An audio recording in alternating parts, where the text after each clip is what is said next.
Wara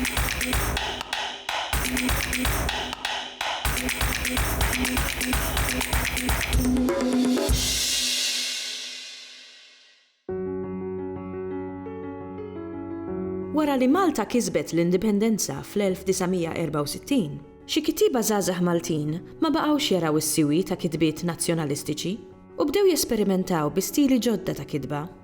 Aktar u aktar meta bdew jaqraw il-kitbiet letterarji mill-Ewropa kontinentali, ir-Russja u l-Istati Uniti. Moviment letterarju ħafna drabi jisibuh bħala il-moviment tas-sittinijiet.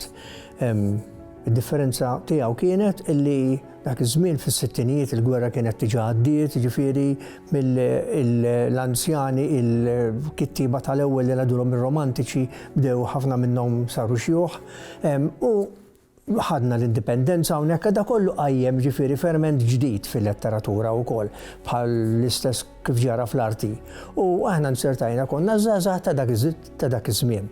Kollha nħobbu l-letteratura, kollha studjajna l-università u bdejna nikdbu. Ħriġna l-ewwel ktieb u l-prof Sakulina li għamlilna daħla għalilna hawn jidher bidu ta' ftuħ ġdid fil-letteratura. U minn hemmhekk ġifieri Oliver Frigieri kien kiteb artiklu għandna bżonn moviment tal-qawmien, letteratura għandha bżonn Maltija għandha bżonn qawmien u minna ħareġ ingħaqdu ħafna gruppi, għamlu meeting u ddeċidew li jagħmlu l-moviment qawmien letterarju. Kenna mhux min jikteb il-poeżija biss, imma min jikteb il-novelli, min jikteb ir-romanzi, ġifieri konna mħaltin. U kważi kollha kitbu f'idioma ġdida, il-kritiċi li kitbu fuqna fuq il-kodba tagħna irrealizzaw li aħna qegħdin nagħmlu idioma ġdida. Ovvjament li konna qegħdin naqraw awturi kien sar ħafna affarijiet. Kważi rivoluzzjoni soċjali fis-sittinijiet kienet seħħet, barra minn hekk bdew jidħlu l-kodba in translation ta' pajjiżi oħrajn hawn Malta, allura kellna fonti oħrajn minn fejn aħna naraw. Wara li ddeċidejna li naqdu il-moviment qawmien letterarju, ridna il-ġurnal tagħna ħalli nilħqu lin-nies u inventajna il-Polz. Il-Polz ġifieri letterarju ta' Malta ġdida.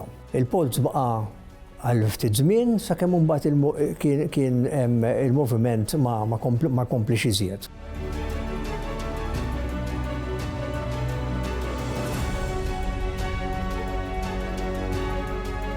Però mbagħad ħsibna illi anki l-iskejjel it-tfal irridu nilħquhom u bdejna b'Satar.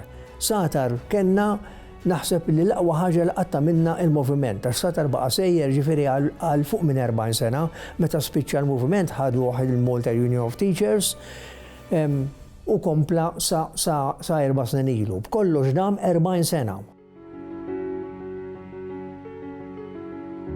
L-iktar ħaġa importanti kienet barra daw il-ġurnali li tiġa semmejt hija li aħna ma qadniex nistennew in-nies jiġu morna għand in-nies. Konna mmorru naqraw fuq it-suntieri tal-Knisja pereżempju f'lukandi biex in-nies dejjem nixbruhom u dejjem infittxu post ieħor. Mhux kellna post wieħed biss u nippretendu n-nies jiġu għandna, le konna nduru fuq is-salib tal-Għolja pereżempju għamilna waħda kważi kull imkien dorna. U bekk konna nixbdu nies illi laqas ħafna drabi laqas kienu jafu li hemm letteratura Maltija. Konna magħna kellna grupp ukoll, kellna grupp tajjeb tal-mużika, ġifieri komplet tiġbidhom lin-nies. U naħseb illi din kien l-aħjar move li għamilna, il-ġurnali li għamilna u dawn li dorna ħafna postijiet. Dak kien il-motto tagħna, immorru aħna għand in-nies ma nistennewhomx jiġu huma.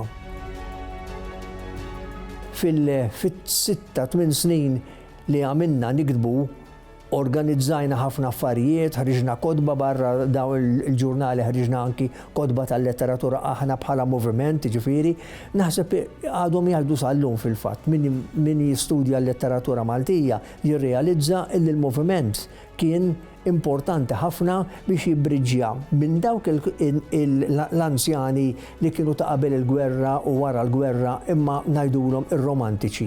U mbagħad ġejna aħna ħafna minna kienu poeti u kittib oħra ta' protesta. Il-protesta kienet waħda mill-affarijiet li dana. U illum il-ġurnata hemm moviment ġdid illi qed ikompli jiftaħ toroq differenti minn tagħna wkoll.